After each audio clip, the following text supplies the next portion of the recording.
Lemurian Scrolls, Angelic Prophecies Revealing Human Origins by Satguru Sivaya Subramuniyaswami. Forward. Satguru Sivaya Subramuniyaswami had a unique approach to acquiring knowledge. Whereas most people would look for answers in books written by others, he would simply look within himself by tapping his subconscious or intuitive mind. An interesting example of this occurred in 1968. Guru Deva was leading a travel study program in Ascona, Switzerland with a group of 32 students. He was teaching them the inside of themselves experienced in meditation and found it challenging to find precise enough words to describe these subtle and profound states of consciousness. Guru Deva solved the problem by bringing forth from within his intuitive mind a new language called Shum. He heard the words, saw the script, and knew the meanings of this language that came forth from deep within the subconscious. This book, Lemurian Scrolls, is another example of how Guru Deva explored the inner mind for answers. In 1970, he had 3 monasteries in the United States, with some 35 young monks within them. Guru Deva was in need of traditional principles to effectively guide and govern the monasteries, provide a traditional Hindu monastic life to the monastics, and catalyze their spiritual unfoldment. Instead of trying to acquire books from India on the subject, Guru Deva turned within for the knowledge. His guru, Yogaswami of Jaffna, Sri Lanka, spoke of this process when he said, "The book is within you. Turn over the leaves and study." In the Akashic library, Guru Deva found the knowledge he was seeking, and much more as well.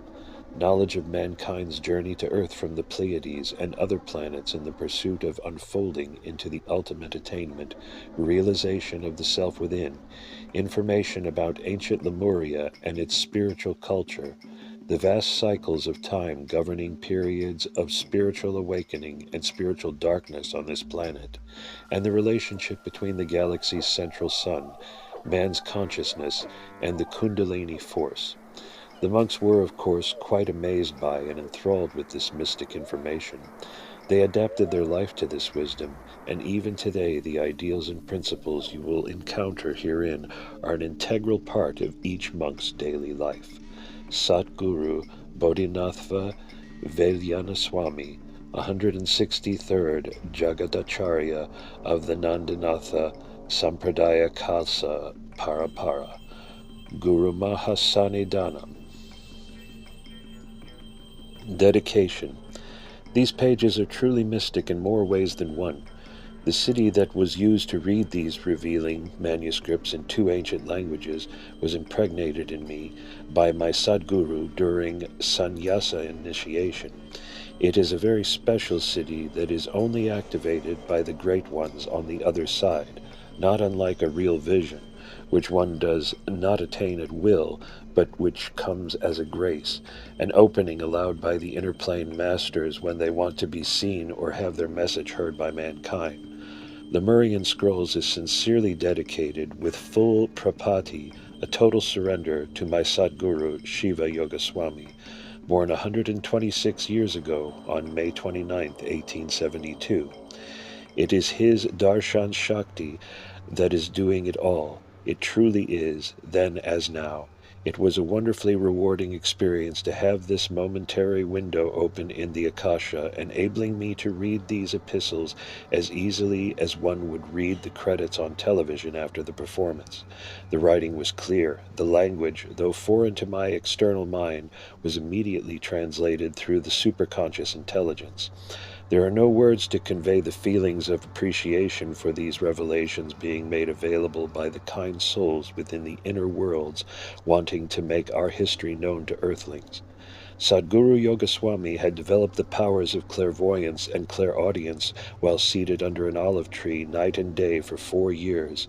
His was an incomparable life as Sadguru, spiritual leader of over 1 million in the island country of Sri Lanka. He saw into the future with extreme, even uncanny accuracy. He knew of happenings in his devotees' lives, though they may have been hundreds or thousands of miles away.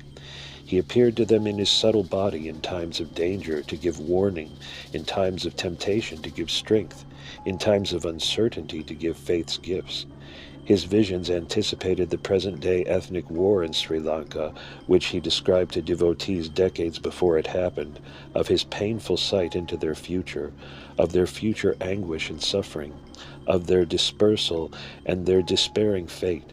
Such was the profound insight of this great one, whose ability to see in subtle ways is still legendary. Appreciate Lemurian scrolls as a treasure upon which your life and perceptions of life are reformed. They were for 25 years entrusted only to the resident monks of my monasteries, the Mathavashis. Now, from me to you, dear one, read them, absorb them, honor them, as we have all these many, many years. Jai, Satguru Shiva Yogaswami, Jai.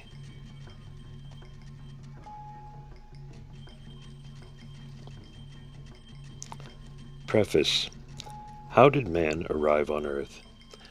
Every culture on Earth has pondered the question, how did we get here? Profound, divine answers have been formulated through the ages. Several, drawn from the world's oldest and newest cultures and religions, are summarized or retold in this resource section. Today we seem to be on the verge of completely losing our sense of divine origin and purpose as more and more people accept the verdict of Darwinian science, that we are the chance result of billions of years of evolution from single-celled creatures to sea-born creatures, to reptiles, birds, mammals, to apes, and finally to man. We need not accept at face value this godless judgment about our origins. Hinduism and other religions hold that there is more to existence than mere physical reality, and that a transcendent intelligence inheres and instructs the development of this universe, including the observed process of evolution. Here we introduce their poignant citations from legends and ancient texts. Then we present the likelihood of intelligent life elsewhere in our galaxy, exploring the intriguing fact that man did not originate on Earth at all, but came here from other planets. So before we begin what may be the greatest creation myth of all, let's view some of the accounts that our international monthly magazine Hinduism Today researched in June of 1996. All this serves to lend a complementary view to that found in Lemurian scrolls, angelic prophecies revealing human origins. What the world's religions teach. The Australian Aborigines are likely the oldest tribe on our planet, with a known continuity of cultural history dating back 50,000 years. They speak of the dream time, of the distant past when the gods walked on the earth and created people, sacred places, animals, and the ways of human society. They believe a jiva or guruwari, a seed power, is deposited in the earth, a symbolic footprint of the metaphysical beings whose actions created our world, states Australian author Robert Lawler. We have been here since the time before time began, explains an Aboriginal elder. We have come directly out of the dream time of the great creative ancestors. We have lived and kept the earth as it was on the first day. All other peoples of the world came from us. Hinduism has several creation accounts, of which the central is found in the Rig Veda, telling of the cosmic man, Purusha, who was sacrificed, as in a yajna, by the gods to create man. The Purusha is a divine emanation of God, understood in at least one sense as the individuation of consciousness, the personal aspect of divinity. It is this individuated consciousness that is ordered and divided by the gods to create all of the physical universe, humans, animals, and plants. 3/4 of the Purusha remains ascended high, and 1/4 took birth again down here, the hymn explains, meaning that what we see is only 1/4 of reality, the remaining being in divine form. Further elaborations of the creation are told in the Puranas, Dharmashastras, and other scriptures. Manu Dharmashastra, for example, describes the creation of heaven and earth, of the soul, and of individual creatures. Manu, son of the first being, performed tapas, very difficult austerities, to create 10 great sages, who then created 7 other Manus, the progenitors of the human race in each age. Man, according to the Vedas, is the result of the god's sacrifice of the divine primordial form of man. In a concept also found among many other peoples, the parts of this first being became the various living creatures, including man. The Rig Veda states, 1,000-headed is the man, Purusha, with 1,000 eyes, 1,000 feet, encompassing the earth on all sides. He exceeded it by 10 fingers' breadth. That man, indeed, is this all, what has been and what is to be, the Lord of the immortal spheres, which he surpasses by consuming food. Such is the measure of this might, and greater still than this is the man. All beings are a fourth of him. 3/4 are the immortal in heaven. Using the man as their oblation, the gods performed the sacrifice. This evolved man, this firstborn, they besprinkled on the sacred grass. With him the gods performed the sacrifice, as did also the heavenly beings and seers. From this sacrifice, fully accomplished, were born the hymns and the melodies. From this were born the sacrificial formulas. When they divided up the man, his mouth became the Brahmin, his arms became the warrior prince, his legs the common man who plies his trade. The lowly serf was born from his feet. The moon was born from his mind. The sun came into being from his eye. From his mouth came Indra and Agni, while from his breath the wind was born. The Puranas speak of Manu, progenitor of our race. In the Shiva Purana, Brahma said, Dharma, the means for achievement of everything, born of me, assumed the form of Manu at my bidding. I created from the different parts of my body innumerable sons. I was then prompted by Shiva, present within me, and hence I split myself into two. One had the form of a woman, and the other half that of a man. That man was Sivaya Manu, the greatest of means of creation. The woman was Satarupa, a yogini, an ascetic woman. Together they created beings. Their sons and progeny were spread over the world, both mobile and immobile. Sikhism follows Hindu traditions of origins. Buddha taught that this world will come to an end, but that in time a new world will evolve again. Certain karmas will cause souls to again seek life in the body.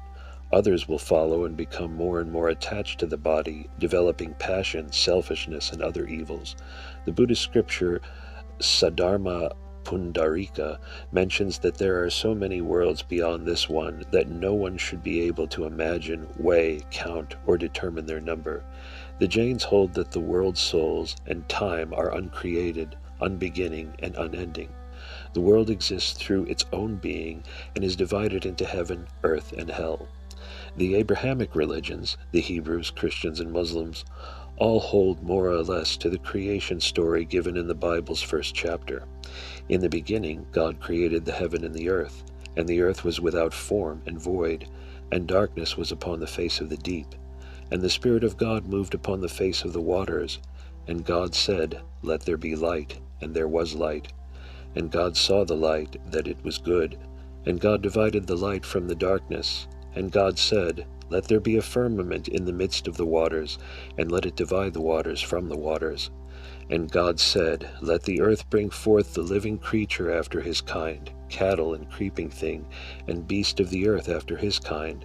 And it was so.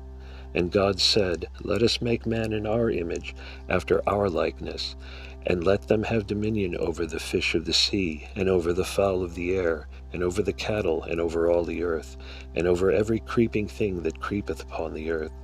So God created man in his own image. In the image of God created he him. Male and female created he them. And God blessed them, and God said unto them, Be fruitful and multiply, and replenish the earth, and subdue it, and have dominion over the fish of the sea, and over the fowl of the air, and over every living thing that moveth upon the earth. Christians and Jews believe in the making of man by God on the sixth day of creation, some 4,000 years ago, out of clay and in his own image, as told in the book of Genesis. The Muslims believe, similarly, that Allah created Adam, the first man in paradise, then the first woman Hawa, Eve.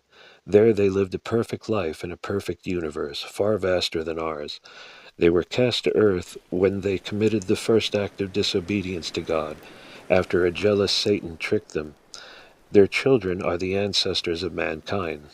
The Zoroastrian religion of Persia also holds to the creation story of Adam and Eve. There are mystical traditions within the Abrahamic religions, Christianity, Islam, and Judaism, which go beyond Genesis. For example, Sufi master Sheikh Mohammed Nazim al-Haqqani taught, "Do you think there was only one Adam? No, there was not one Adam. In fact, there have been 124,000 Adams. Allah is not stingy, He is generous, His creation is endless." Sufi mystics also hold that there are many inhabited worlds in the universe. The Jewish Kabbalah tradition teaches of man's descent from the highest spiritual world through a series of planes ending with his incarnation in a physical body. The Shinto teaching is that the Japanese people are descendants of the gods Izanagi and Izanami, who were ordered to consolidate and give birth to this drifting land of Japan. This they did, and then produced the many gods, fire, water, and men. Among the gods, the most important was Amaterasu, the sun god, whose descendant was Jimmu, the first emperor of Japan. Theosophy believes in countless universes, each the home of numerous solar systems with planets where beings are evolving. Human history is recounted in terms of 7 succeeding root races. The first descended from residents of the moon, dwelt on a continent named the Imperishable Sacred Land. The second, known as the Hyperborean, inhabited a vast territory in the vicinity of the North Pole. Since neither of those races had physical bodies, they reproduced by spiritual means. The third race lived and died in Lemuria, the fourth in Atlantis, both now at the ocean bottom. The fifth and present root race is the Aryan. The sixth and seventh root race are yet to appear. When they do, humanity will have run its course on Earth and will move to another planet to begin the cycle again. American Indians. The Omaha tribe live in the American Midwest. Their stories emphasize the oneness of man and nature. At the beginning, all things were in the mind of Wakanda. All creatures, including man, were spirits. They moved about in space between the earth and the stars, the heavens. They were seeking a place where they could come into bodily existence. They ascended to the sun, but the sun was not fitted for their abode. They moved on to the moon and found that it also was not good for their home. Then they descended to the earth. They saw it was covered with water. They floated through the air to the north, the east, the south, and the west, and found no dry land. They were sorely grieved. Suddenly, from the midst of the water uprose a great rock. It burst into flames, and the waters floated into the air in clouds. Dry land appeared. The grasses and the trees grew. The hosts of the spirits descended and became flesh and blood. They fed on the seeds of the grasses and the fruits of the trees, and the land vibrated with their expressions of joy and gratitude to Wakanda, the maker of all things. Mayan. The Popol Vuh is nearly the only surviving text of the Central American Mayans. It tells their story of creation.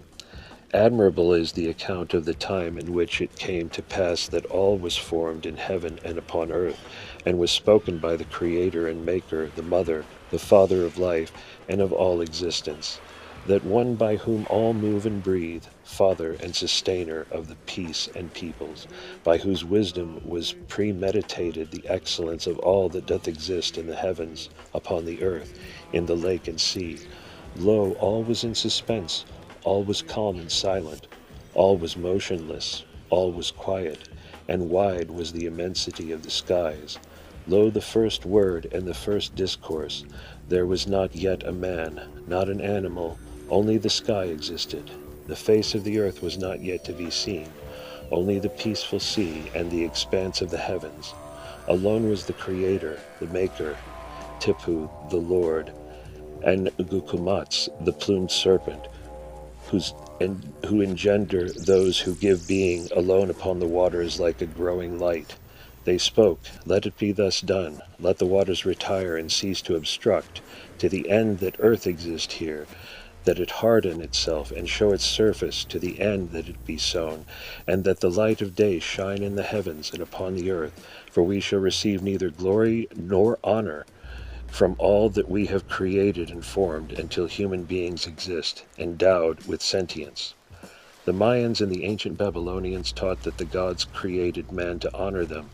I will create a savage, man shall be his name, declared the victorious god Marduk in Enuma Elish. Verily a savage man I will create. He shall be changed with the service of the gods, that they might be at ease. Let one of the lesser gods be handed over. He alone shall perish, that mankind may be fashioned. Chinese.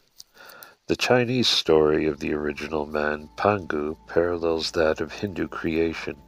In the beginning was a huge egg containing chaos, a mixture of yin-yang, female, male, passive, active, cold, heat, dark, light, and wet, dry. Within this yin-yang was Pangu, that which was not yet anything, but which broke forth from the egg as the giant who separated chaos into the many opposites, including earth and sky. Each day for 18,000 years Pangu grew 10 feet between the sky, which was raised 10 feet, and the earth which grew by 10 feet. So it is that heaven and earth are now separated by 30,000 miles. Pangu was covered with hair, horns sprang from his head, and tusks from his mouth. With a great chisel and a huge mallet he carved out the mountains, valleys, rivers, and oceans. During his 18,000 years he also made the sun, moon, and stars. He created all knowledge. All was suffused by the great primal principles of the original chaos, yin and yang.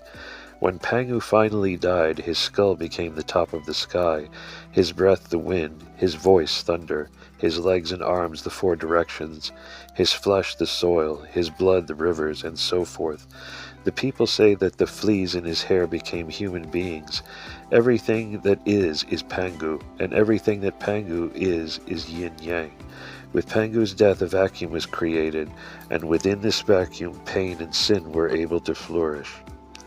Africa. The Bantu people live in equatorial and southern Africa. Their story includes the introduction of death. In the beginning there was only one man on earth, and he was called Kintu. The daughter of the sky saw him, fell in love with him, and persuaded her father to make him her husband. Kintu was summoned to the sky, and such were the magic powers of the daughter of the sky that he emerged successful from the ordeals imposed on him by the great god. He then returned to earth with his divine companion, who brought to him as her dowry domestic animals and useful plants. As he bade them farewell, the great god advised the newlyweds not to return to the sky. He feared that they might have incurred the anger of one of his sons, Death, who had not been informed of the marriage, since he had been absent at the time.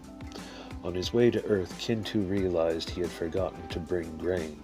In spite of his wife's supplications, he went back up to the sky. By then the god of death was there. He followed in the man's footsteps as he returned to earth, hid near his home, and killed all the children who were eventually born to Kintu and the daughter of the sky. The African Dogon tribe teaches that the primal cosmic egg was shaken by 7 huge stirrings of the universe. It divided into 2 birth sacs, each containing a set of androgynous twins who were fathered by the supreme being, Amma. From one set of twins was born the earth, from the other mankind. Ancient Egypt. This creation story is recorded in the Book of Overthrowing Apophis, an ancient text in hieroglyphics. The Lord of all, after having come into being, says, I am he who came into being as Khepri, the becoming one. When I came into being, the beings came into being. All the beings came into being after I became. Numerous are those who came out of my mouth. Before heaven ever existed, nor earth came into being, nor the worms, nor snakes were created in this place. I, being in weariness, was bound to them in the watery abyss. I found no place to stand. I thought in my heart, I planned in myself, I made all forms being alone. Before I ejected Shu, before I spat out Tefnut, before any other who was in me had become, then I planned in my own heart, and many forms of beings came into being as forms of children, as forms of their children. I ejected Shu, I spat out Tefnut. After having become one god, there were now 3 gods in me. When I came into being in this land, Shu and Tefnut jubilated in the watery abyss in which they were. I wept over them, and men came into being out of the tears which came out of my eyes. I created all that came into being with them. Shu and Tefnut produced Geb and Nut. Geb and Nut produced out of a single body Osiris, Horus the Eyeless One, Seth, Isis, and Nephthys, one after the other among them. Their children are numerous in this land. Signs of a common heritage. In examining the creation stories of the world's faiths, one thing strikes a Hindu. Nearly every account has some parallel within Hindu mythology. Anthropologists explain all these parallels in a psychological fashion. Water symbolizes the womb, etc. But perhaps all cultures are hearkening back to the experiences of a common ancestry. The American Indians of California, for example, tell of how God sent an animal down through the waters to bring up the earth, in the same way that the boar incarnation of Lord Vishnu rescued the earth from beneath the waters. The Chinese Pangu is amazingly akin to the sacrificial original man in the Purusha Shukta. In many cultures, man was originally immortal, and only at a certain time did he start to die, just as Yama in Hinduism was the first man to die, and then became the Lord of Death. Another common element is the breath of God being infused into man, bringing him to life. Below are some of mankind's reflections about how we came to be here. Did we come from the sky? The authoritative Larousse World Mythology book states, there is an almost universal belief in a visit by the first men to the sky, and consequently in the existence of a path between the earth and the world above that was ultimately destroyed by human wrongdoing. There are common elements in the creation stories which indicate we had a different kind of existence before living in these physical bodies. One example is androgyny. The original people in the creation stories are often both male and female. Another is the absolute harmony of existence in an earlier time when people lived in peace and freely communicated with the animals and plants. A third is the initial absence of death, a fact of life which comes later as previously described. Hindu scriptures often speak of the many lokas or planes of existence, the dvipas or islands. They talk of beings coming from other lokas to this loka, possibly even of spaceships in which they could travel. These lokas, however, are more commonly interpreted as other dimensions of existence rather than physical planets. His Divine Grace A.C. Bhaktivedanta Swami Prabhupada, founder of ISKCON, addressed this question in his commentary on Srimad Bhagavatam. According to Vedic understanding, the entire universe is regarded as an ocean of space. In that ocean there are innumerable planets, and each planet is called a dvipa or island. The various planets are divided into 14 lokas. As Priyavrata drove his chariot behind the sun, he created 7 different types of oceans and planetary systems known as Buloka. Srila Prabhupada also stated that according to the Vedic tradition, there are 400,000 species in the universe with human-like form. Many of them advance beyond us. Other parts of Hindu scripture refer to travel to other worlds. The Rig Veda hymns on death speak of man's soul traveling to the sun and the moon, then returning to earth. Certainly the most dramatic example of a people who believe they came from another planet is the Tanah Toraja tribe in the Celebes highlands of Java, Indonesia. They declare their ancestors came from the Pleiades in spaceships. In fact, they continue to build their homes to look like those ships today. This tribe had no contact with the outside world until this century and had no way of knowing that space travel was even possible. Creation according to modern science. The following descriptions are assembled from the statements of several eminent scientists. The universe was created ex nihilo, out of nothing. At a particular instant roughly 15 billion years ago, all the matter and energy we can observe, concentrated in a region smaller than a dime, began to expand and cool at an incredibly rapid rate. This knowledge comes from decades of innovative experiments and theories. This theory is known as the Big Bang cosmology. Yet many fundamental mysteries remain, such as what was the universe like before it was expanding? Life developed spontaneously on Earth and slowly developed into more and more complex organisms through a process of natural selection. When the environment changes, individuals bearing traits that provide the best adaptation to the new environment meet with the greatest reproductive success. Science generally holds that without supernatural intervention, spontaneous interaction of the relatively simple molecules dissolved in the lakes or oceans of the prebiotic world yielded life's last common ancestor. Man has evolved by natural selection from earlier species. Our most recent ancestors are the primates. Evolution does not mean progress defined to render the appearance of something like human consciousness either virtually inevitable or at least predictable. As stated by noted astrophysicist Stephen Hawking, we must come to entertain the strong possibility that Homo sapiens is but a tiny, late-arising twig on life's enormously arborescent bush, a small bud that would almost surely not appear a second time if we could replant the bush from seed and let it grow again. The Green Bank Equation. The scientists who developed the Green Bank Equation make a convincing case for the existence of intelligent life elsewhere in our universe. Sentient life throughout the cosmos provokes the question, could man have originated elsewhere and migrated here, either physically or spiritually? Most religions that address this question speak of the migration as purely spiritual, but at least one claims the journey was physical. On a purely materialistic basis, scientists have made the case for at least the very first elementary life coming to Earth from outer space, probably arriving frozen solid inside a meteor. This hypothesis is called panspermia, meaning the migration of living spores from planet to planet throughout space. There is a class of meteors called carbonaceous chondrites with organic compounds in them, and microscopic particles resembling but not identical to fossil algae of the kind that live in water. There is another school among the scientists which includes Nobel laureate Francis Crick, co-discoverer of the DNA molecule. Crick advocated a theory of directed panspermia, the possibility that an older civilization sent a mission to start life on our newly evolving planet. A single capsule of several elementary organisms would, he claimed, suffice to bring life to Earth.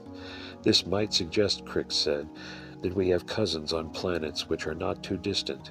In modern times, the concept of coming from other planets is advocated by the Theosophists. The first two of their postulated 7 root races had non-physical bodies. They teach that when the last root race has appeared, humanity will have run its course of evolution on Earth and will move to another planet to begin the cycle again. The Green Bank Equation is a way to statistically guess the possible number of intelligent civilizations in our galaxy, the Milky Way.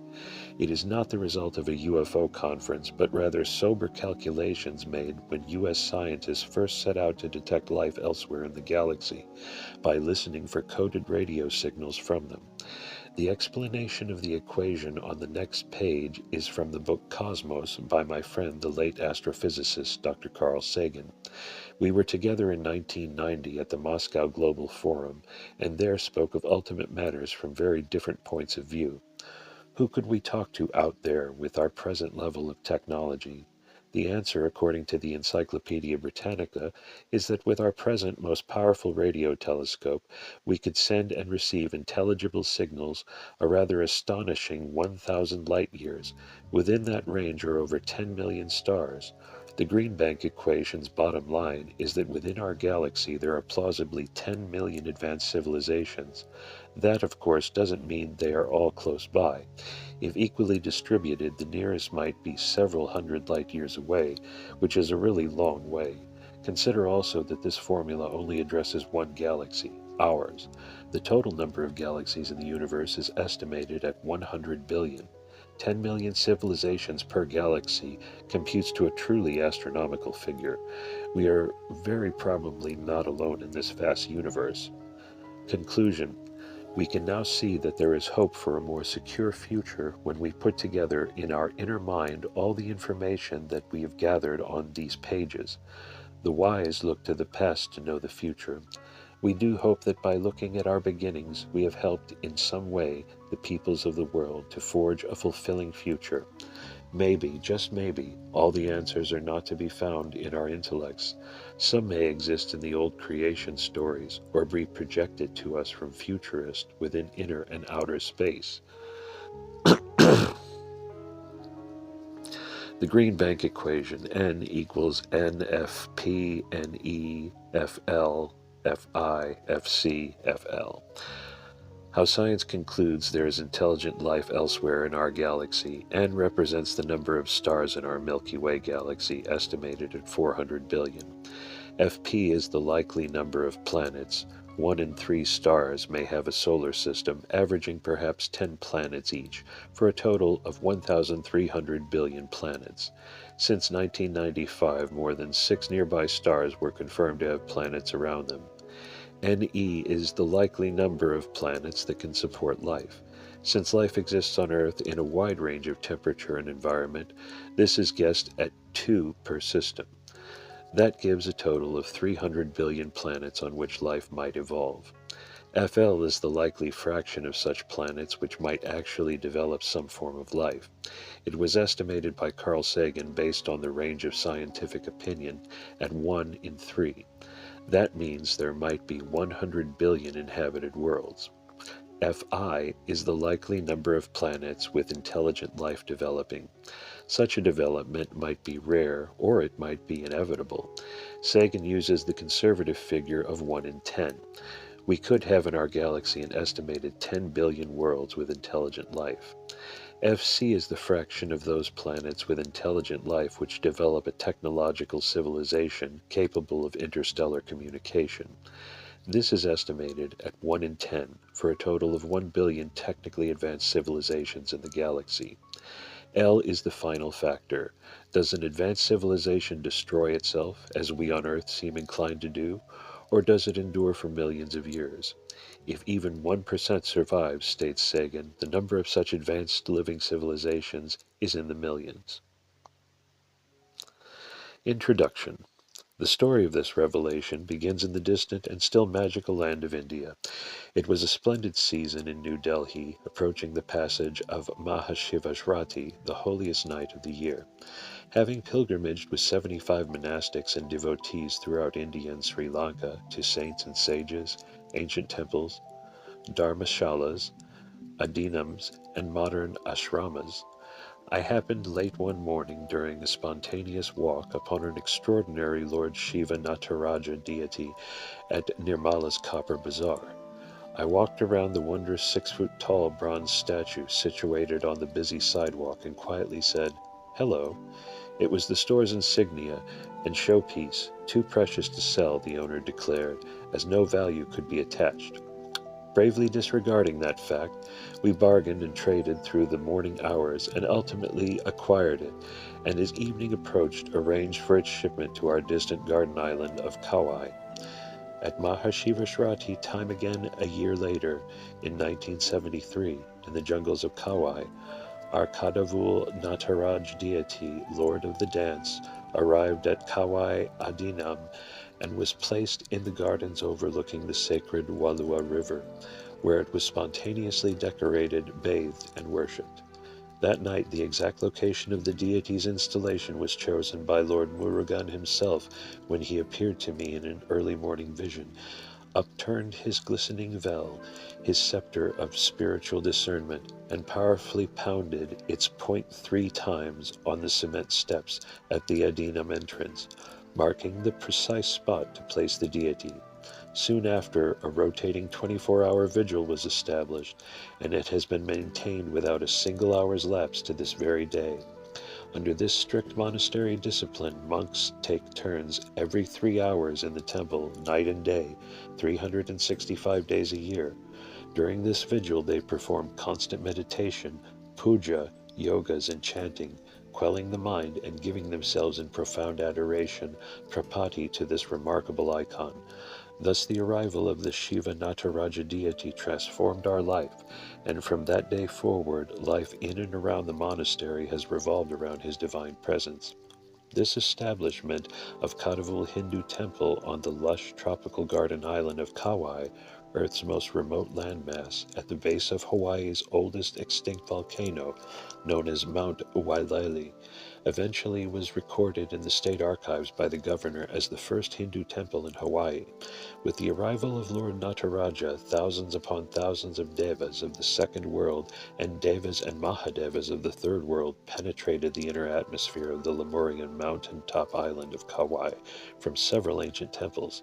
In Sri Lanka, the precious Kumbalavala Koil, mystic Nallur, and potent seaside Tirukitsparam, and India, the mighty Chidambaram, Thanjavura's Brihadeeshvara, which I am said to have built in a previous life as Rajaraja Chola, according to several Jyotisha Nadirashis, and the sin-dissolving Rameshwaram overflowing in healing waters in 22 wells.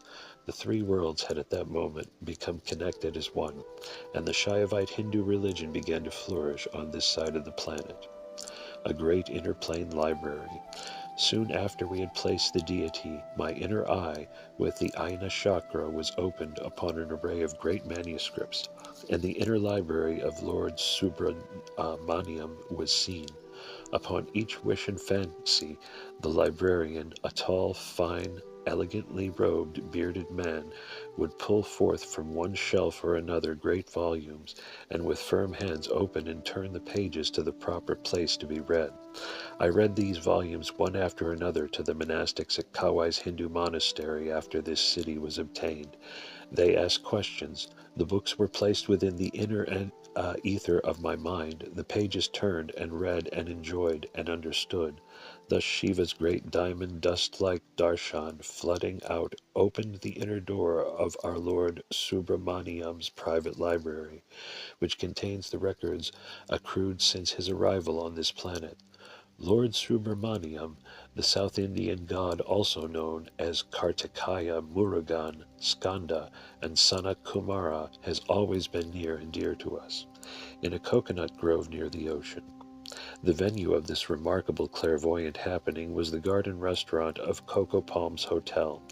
As the librarian presented each volume and turned page after page, I dictated slowly to a sincere monastic scribe, who patiently and accurately wrote down each word. These were the days when cigarette smoke billowed forth from elite hotel guests at neighboring tables, clouding the atmosphere and creating an ambiance in which the Akashic manuscripts could be clearly seen. The backdrop of Hawaiian music, the hubbub of people talking, and lower vibration of worldly feelings, too, helped screen out the conscious mind to make this clairvoyant city a working reality. On some days, reams of pages were turned and read. On other days, nothing was seen. Vigilantly, morning after morning, week after week, month after month, we sat waiting, while enjoying fruit, yogurt, and coffee, for my inner eye to open on the inner plane library. The restaurant was not in an ordinary location. Our table overlooked tropical ponds amid the island's largest coconut grove near the ocean on the east side of Kauai, the oldest and northernmost of the Hawaiian archipelago. Not far away was the second of a series of 7 ancient temples, or haiwas, each representing one of the 7 chakras, or spiritual force centers. These 7 rock-walled open-air sanctuaries were built by the first Hawaiian priest, Kuamo Mo'okini, 1,500 years ago along the Kuamo'o Trail, now a highway, the spine of the dragon that winds up a stony ridge toward Mount Waileli, the island's central and tallest peak, site of the 7th Heiau, representing the Crown Forest Center, Sahasrara Chakra. Each day's writings, gleaned by my astral vision near the birthstone Heiau, where royalty were birthed in olden times, were penned in letter-sized spiral notebooks. Before noon, we returned with them, following the sacred Wailua River 4 miles inland, to my ashrama, Kauai Adinam, now the site of Kadavul Hindu Temple, on land revered in sacred Hawaiian chants as Pihanakalani. where heaven touches earth. Monks gobbled up the early chapters. The early revelations were enjoyed by Mathavashis at Kawai Adinam and shared with others at our branch monasteries via an in-house teletype network named Biniba in Shum, our language of meditation. As the flow continued week after week, Mathavashis in San Francisco, California, and in Virginia City, Nevada gathered round to read the spellbinding messages being clacked out on the piano-sized communication devices. The monks were able to type questions to me and receive my responses in real time from Hawaii, thousands of miles away. We enjoyed many philosophical discussions in this way. As each volume finally drew to completion, it was typed up by the scribe on an electric IBM typewriter, from which a dozen or so copies were made and cased in plain white softcover binding. These texts, restricted to monastics under vows, served us for 24 years. One chapter was read daily at the meditation sessions to mold a new standard of selfless living in the monasteries of Shaiva Siddhanta Church. Thus the pages of this book you hold became a living message from one world to another, not merely an interesting encounter. It dramatically changed the life of many thousands of spiritual seekers on several continents. Lemurian scrolls comprise 27 chapters, one to be read each day of the lunar calendar, which is how they have been studied in our monasteries since 1973. Preceding each chapter is an intricate painting by Iwayan Maria, whom we commissioned in 1999 to 2000 to illustrate the prevailing concepts. This young Balinese artist was strictly trained in the traditions of Hindu art in his island nation, a land that remains today as lush, magical, and spiritual as ancient Lemuria. Elaborate illustrations were given to him, which were drawn by Bruce Andry in 1974 and 75 for the first black and white edition of this book. Iwayan Maria drew on his amazing gift to depict nature and sacred architecture, following in his imagination the incredible story being told. I think you will agree he has brought to life these early eras through his envisioning interpretations. The large captions adjacent the art were written in the mid-70s and edited in 1997 when we drew Lemurian scrolls forward as a public book. The short introductions to the chapters in my own hand were composed in 1998. The cover, like all our book covers, was painted by the Venerable S. Rajam, artist from Chennai, South India. The ancient Lemurian script.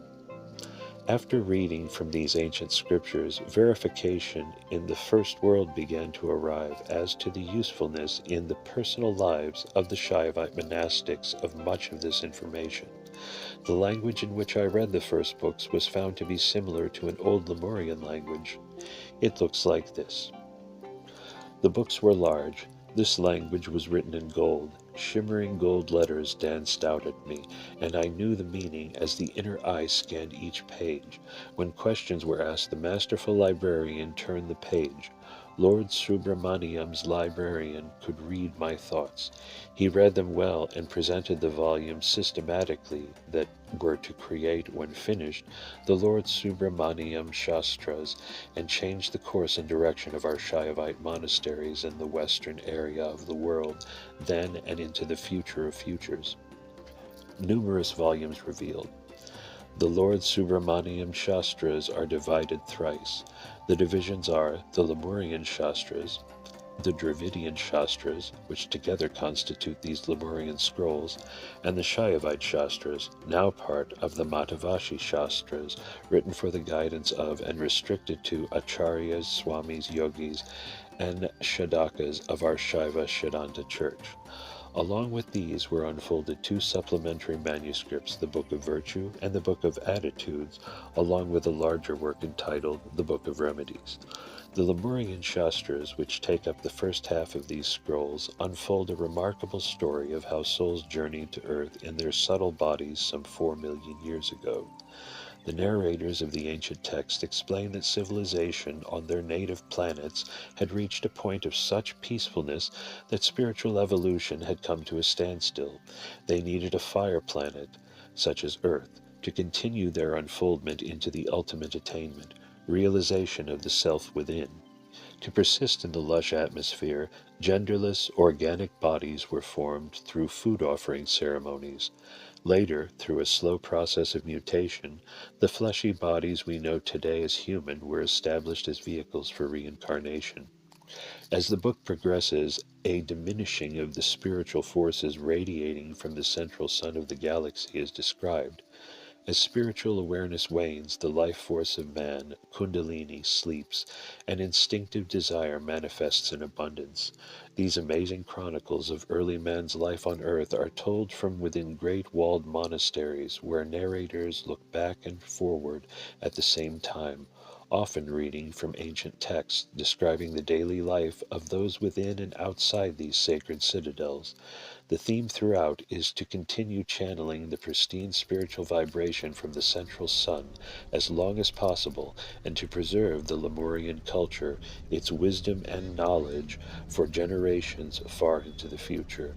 This, under the guidance of powerful gurus working closely with great gods, was the spiritual mission of the dedicated monastics of these eras. Largely it was done by implanting sacred writings in the Akasha by mystical means.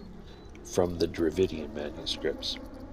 The Dravidian Shastras, which make up the second half of the Lemurian scrolls, will interest you from the point of view of how humans lived at the end of the Dvapara Yuga, their society, internal and external government, the culture of those early years on earth, and how some of it carried forth to this very day. Our narrators explain that it was in the far distant past that the people who formed societies realized they needed group spiritual guidance. This group guidance is, to this day, recognized as a viable form of community and leadership.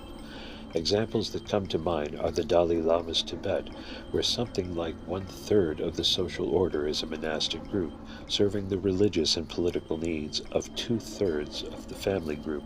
Thus their society was transparently stable for hundreds and hundreds of years. This and other societies, such as villages in Europe, where monks and nuns were valued, were settled with a certain percent of monastics who served the religious needs of the other residents.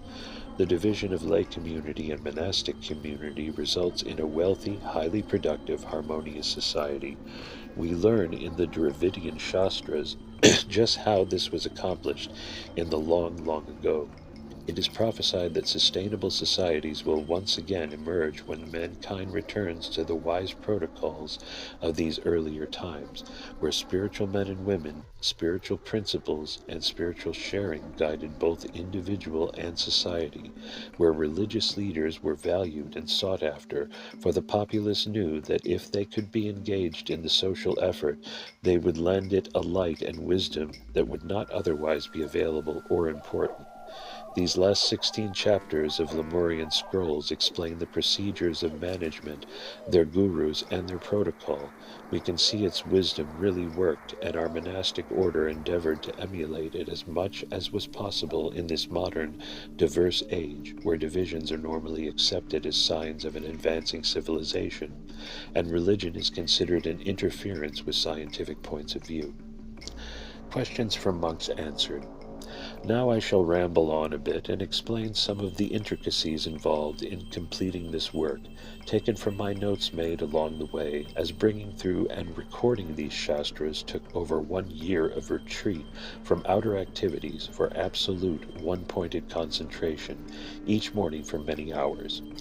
Each Matavashi was asked to send his questions about the Shastras through the top of his head, with an onrush of energy up through his spine following it.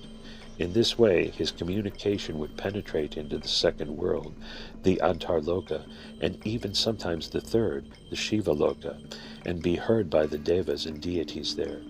He was carefully taught an ancient method of writing his question or his prayer, a request for help from beings in the second and third world, neatly on a piece of paper which he signed. During the fire puja each evening it would be burned, disappear as ash in the first world, but reappear in the exact same way in the second. This is the librarian of Lord Subramuniyam's valuable collection of ancient and modern manuscripts, would read and choose appropriate chapters and paragraphs for me to read, and make notations for the monastic's elucidation. One of my original notes from 1973 says, "On a great table in Lord Subramuniyam's library, I see many pieces of paper, and am told by the librarian, hearing him through my inner ear, that these are the notes and questions that the Shaivite monastics in my monasteries have been burning during the fire ceremony, and which have remanifested there for answers and elucidations of their current needs and queries that will assist in the writing of the Shaivite Shastras. These Shastras will explain how the basic Lemurian laws and Dravidian culture can be made applicable at this time. The long task of reading and dictating. It was through the first 9 months of inner research that the original writings of the Lemurian and Dravidian Shastras were dictated to a young monastic who wrote patiently, word after word, what I read from the manuscripts shown to me in the inner Akashic ether of the mind. Later in the year, many portions of the manuscripts were reread in the Akasha for verification and clarification, and compiled together into a more comprehensive presentation, as the Lord Subramuniyam's librarian and I had become accustomed to working together, and these two documents were brought into final form. My notes from that period explain through the last several moons on my retreat, which incidentally ended yesterday, October 1st, 1973, my third eye has developed to a great extent in precision and accuracy, the only catalyst being numerous cups of morning Kona coffee and a crowded room where the odic force is high, which acts as a mirror, especially if cigarette smoke is in the air, and enables me to see extremely clearly these Akashic records. I want you to know that Lemurian Shastras are in 2 languages, of which the meaning comes out to me, and I interpolate it in English. When I began the Lemurian Shastras, it came as a surprise. I had not been accustomed to reading the Akasha, let alone books in the Akasha. So when the books were presented by the librarian in the Lord Subramuniyam library, which I have verified actually is Lord Skanda's library, it came as a surprise. Truly, as Satguru Yogaswami said, it is an open book. Reading of the Dravidian manuscripts. The Dravidian Shastras, chapters 12 through 27 of Lemurian scrolls, were read from a collection of manuscripts written in a language that looks like this. The writing of the language was black upon yellow, gold-like paper, some of which appeared to look like ancient parchment, but of a kind which is not seen on earth today.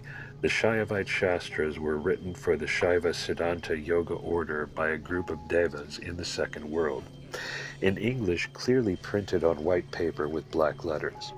They were easy to read, as a translation did not have to occur through the process of the universal language that happens within the Akashic area of the mind when languages foreign to an individual are encountered.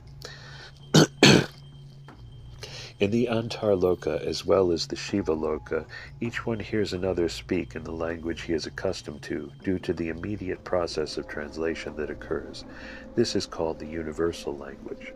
The Lemurian script and Dravidian script seem to leave the page, travel toward me through the Akashic ether, enlarging themselves as they did, and I would speak out the meaning.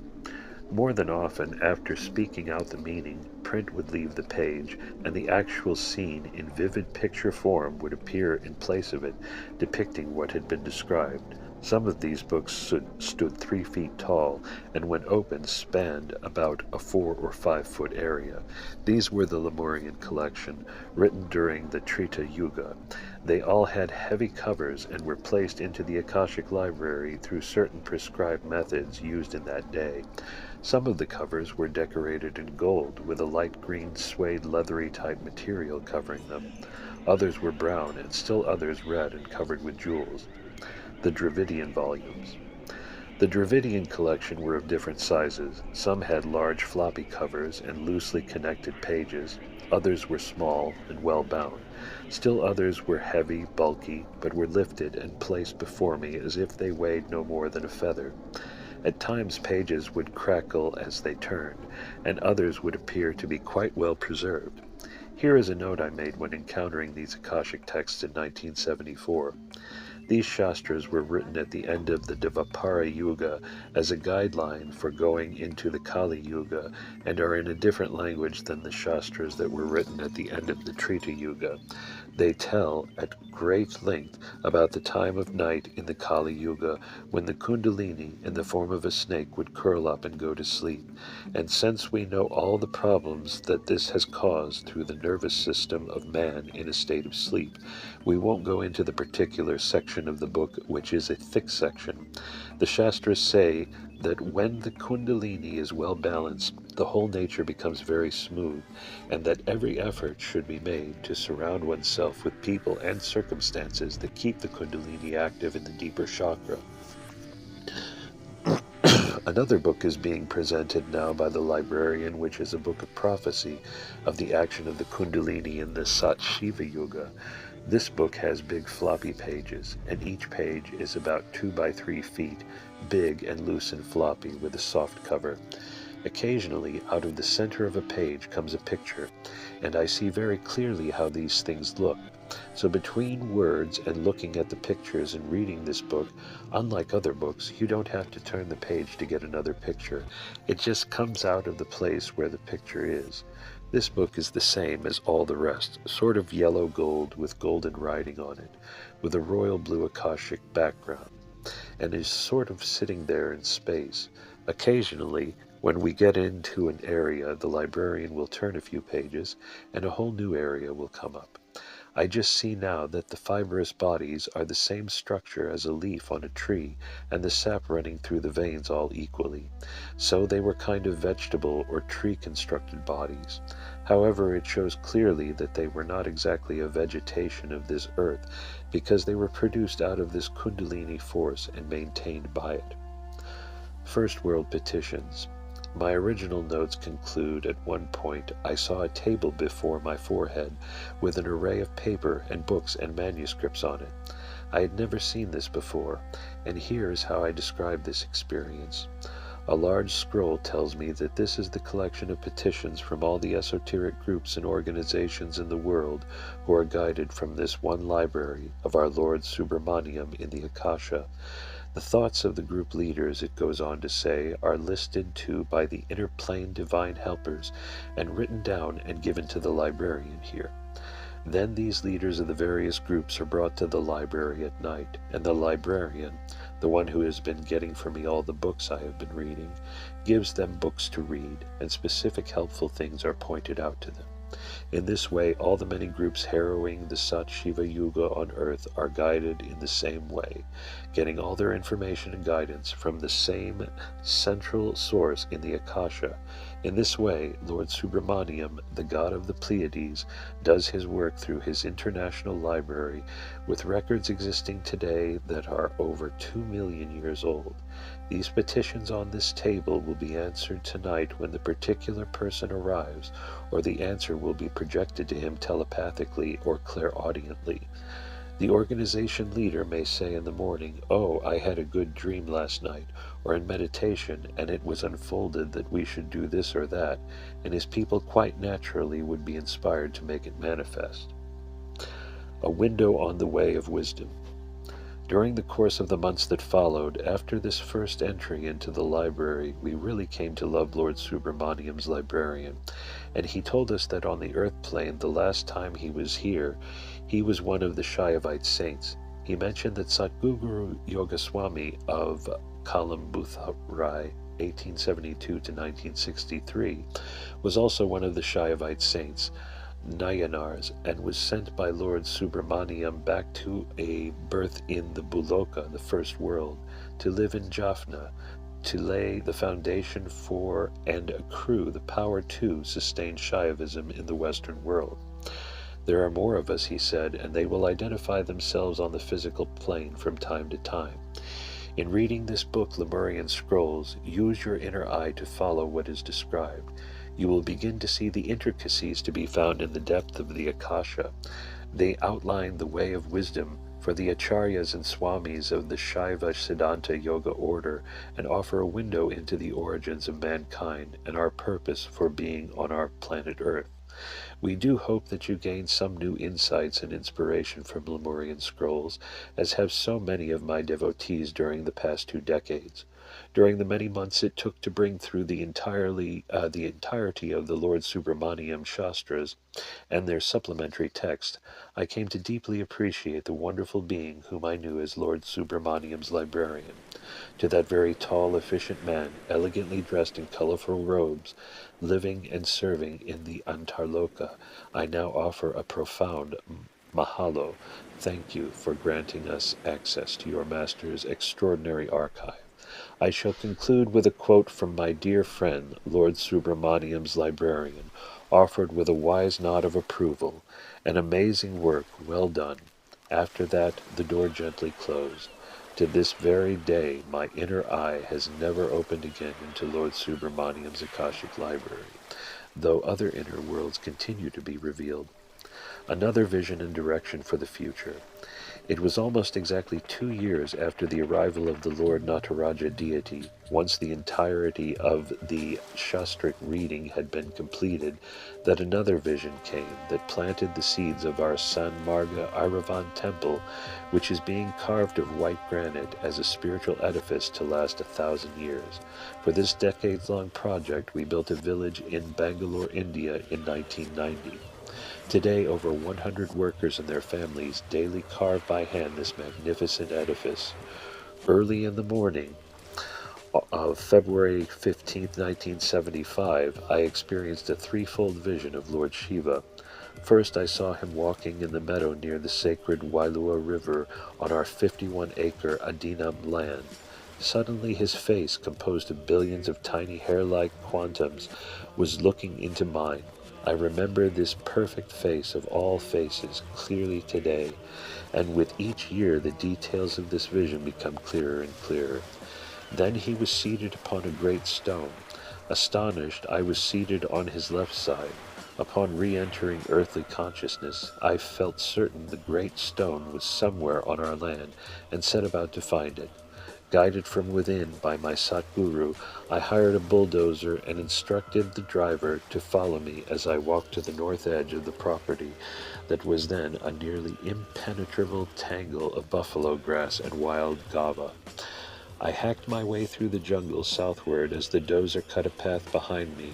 After almost half a mile, I sat down to rest near a small tree.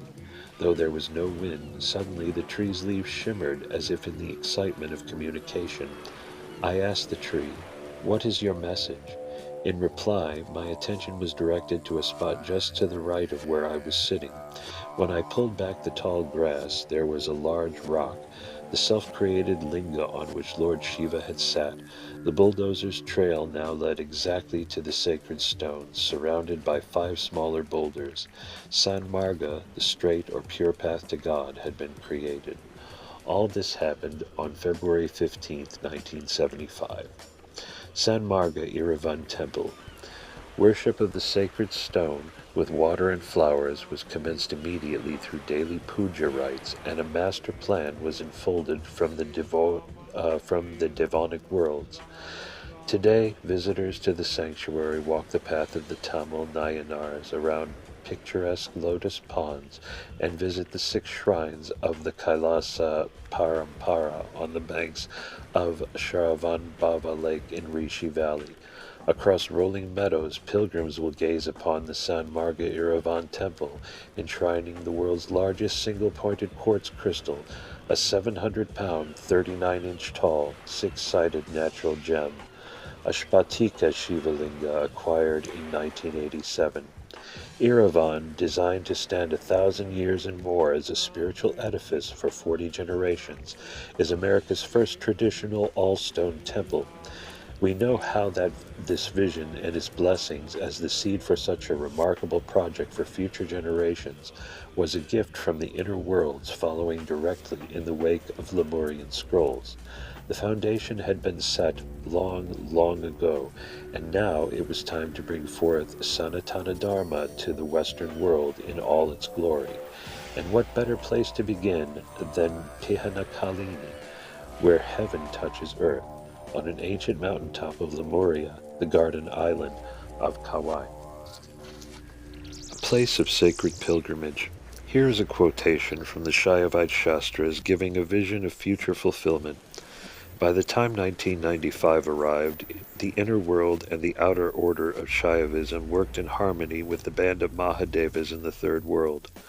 Lord Skanda and Uma Ganesha and Lord Shiva himself were pleased at this band of great Lemurian souls working together in the second world and the first world. Constant rays from cosmic galaxies began to penetrate these monasteries deep into the earth, some so strong they penetrated through the earth. This permanent darshan that vibrated all the temple land resounded through the countryside, establishing a peace of mind and abundant consciousness for those who lived within the radiance of this darshan of the monasteries and temples. Looking into the future, we can see this vibration growing in the ground. Each pebble, each grain of sand became sacred, each stone like a chakram. The monastics were ecstatic, and they spoke to all who came to visit with the radiance of their presence. There were constant streams of pilgrims flowing in and out of certain areas of these great monasteries, schools, and temples. Now, in 1998, after we have lived the vision for many years, pilgrims from India, Sri Lanka, Malaysia, Singapore, Australia, Europe, USA, and many other countries are daily enjoying the radiance of this darshan as it nears its fulfillment, which will be complete at the Kumbhishekam of the carefully hand-carved golden-domed Iravan Koil, the final resting place of the multi-million years in the formation crystal Shivalinga. You too will be welcomed when drawn by a dream, a vision, or inner impulse to come to have darshan, as you perhaps did several yugas ago in another life.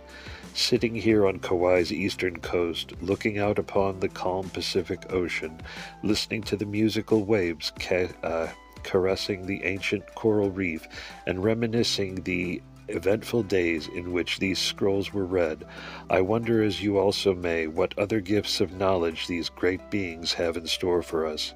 Maybe, just maybe, the masters of ages past and the age to come within the inner world will open the doors of their Akashic library again.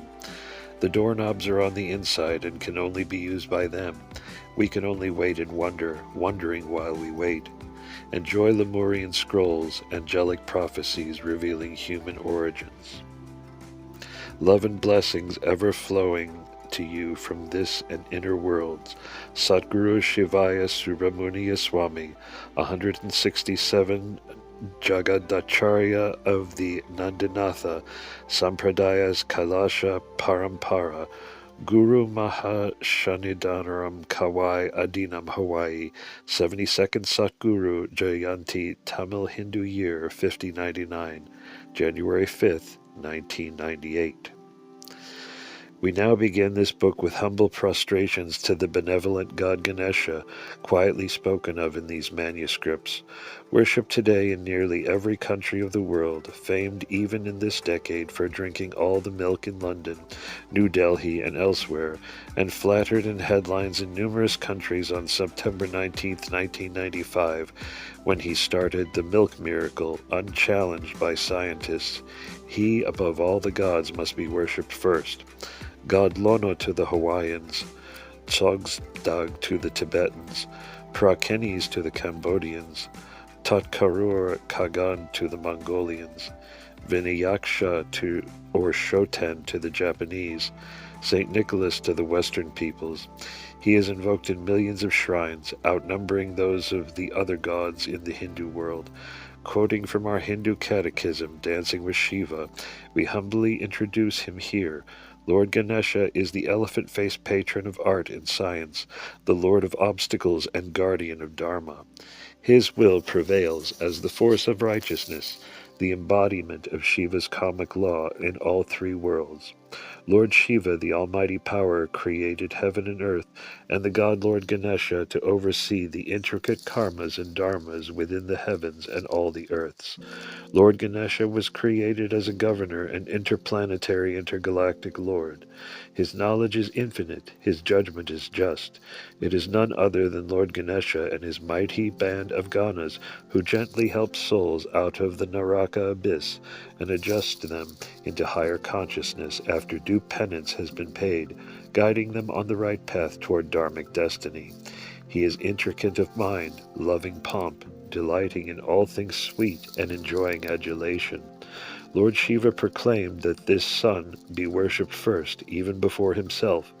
Verily, he is the Lord of Karma. All Mahadevas, minor gods, devas, and sentient beings must worship Ganesha before any responsible act could hope to be successful. Those who do not are subject to their own barriers. Yea, worship of him sets the pattern of one's destiny. The Tirumantiram says, 5-armed is he, elephant-faced with tusks protruding, crescent-shaped, son of Shiva, wisdom's flower in heart enshrined. His feet I praise. Om Namah Shivaya. This sacred text is drawn from the great inner plane library of Lord Subramuniyam, also known as Skanda, Sanat Kumara, and Kartikaya, one of the great gods of the Hindu pantheon. This yogic master of the Great White Brotherhood is known as God Ku to the Hawaiians, Zeus to the Greeks, Jupiter to the Romans, Thor to the Norse, Tyrannus to the Celts. Cherished as the eternal youth by over 60 million Tamil Hindus, protector of their culture and defender of their faith, and revered as the deity of Ayurvedic healing powers. Worldwide today there are over 100,000 temples and shrines dedicated to him, and he is lovingly enshrined in our own temples in Hawaii and Mauritius. He is introduced in my Hindu catechism, Dancing with Shiva. Lord Kartikaya, Murugan, first guru and Pleiadian master of Kundalini Yoga, was born of God Shiva's mind. His dynamic power awakens spiritual cognition to propel souls onward in their evolution to Shiva's feet. Lord Kartikaya flies through the mind's vast substance from planet to planet. He could well be called the emancipator, ever available to the call of those in distress. Lord Kartikaya, God of will, direct cognition, and the purest, childlike divine love, propels us onward on the righteous way through religion, his father's law. Majestically seated on the Manipura chakra, this scarlet-hued God blesses mankind and strengthens our will when we lift to the inner sky through sadhana and yoga. The Yoga Pada begins with the worship of him. The yogi, locked in meditation, venerates Kartikaya, Skanda, as his mind becomes as calm as Saravana, the lake of divine essence. The Kundalini force within everyone is held and controlled by this powerful God. First among renunciates, dear to all sannyasins, revered as Murugan in the south, he is commander-in-chief of the great Divanic army, a fine, dynamic soldier of the within, a fearless defender of righteousness. He is divinity emulated in form. The Vedas say, to such a one who has his stains wiped away, the venerable Sanat Kumara shows the further shore of darkness. Him they call Skanda, Om Namah Shivaya. The supreme being of the Vedas, hailed in Lemurian scrolls, is God Shiva, the inner-outer, all-pervasive energy and divine intelligence that inspires and informs every part of his creation. Divine dancer, that is he, and creation is his stage. He is the all and the everything, and the underlying nothing as well. The God of gods, Brahma, Vishnu, Rudra to Hindus, Kane to Hawaiians, Wakan, Tanka to the Dakota Indians, Jehovah to Jews and Christians, and to the Buddhists the supreme non-beingness. Yea, he is the supreme director of Sanatana Dharma, of all souls, their father, their mother, the creator of gravity, giving the consciousness of time and space and all that exists as its glorious preserver and eventual absorber. But he is hampered by a single inability. He cannot take himself out of you or me. Dancing with Shiva explains, God Shiva is all and in all. one without a second, the Supreme Being and only absolute reality. He is Pati, our Lord, immanent and transcendent. To create, preserve, destroy, conceal, and reveal are his five powers. Om. God Shiva is one being, yet we understand him in three perfections: absolute reality, pure consciousness, and primal soul. As absolute reality, Shiva is unmanifest, unchanging, and transcendent, the self-God, timeless, formless, and spaceless. As pure consciousness, Shiva is the manifest primal substance, pure love and light flowing through all form, existing everywhere in time and space as infinite intelligence and power. As primal soul, Shiva is the fivefold manifestation: Brahma the creator, Vishnu the preserver, Rudra the destroyer, Maheshvara the veiling lord, and Shadashiva the revealer.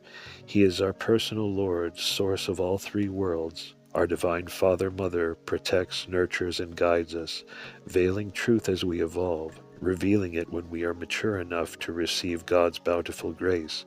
God Shiva is all and in all, great beyond our conception, a sacred mystery that can be known in direct communion. Yea, when Shiva is known, all is known. The Vedas state, that part of him which is characterized by tamas is called Rudra, that part of him which belongs to Rajas is Brahma, that part of him which belongs to Sattva is Vishnu. Om Namah Shivaya. Migrating to this planet in their subtle bodies, many of our forebears traveled through the sun. The beginnings of mankind's mission on this planet came in a faraway time when the atmosphere was dense with waters and gases. Flowers and animals were larger and more exotic than today. At first, the transformation from etheric to physical form was difficult, but ceremonies evolved which, using the fragrances of fruits and flowers brought devotionally to special pedestals, assisted in bringing through beings who absorbed these organic essences to materialize a denser, earthly, fibrous body.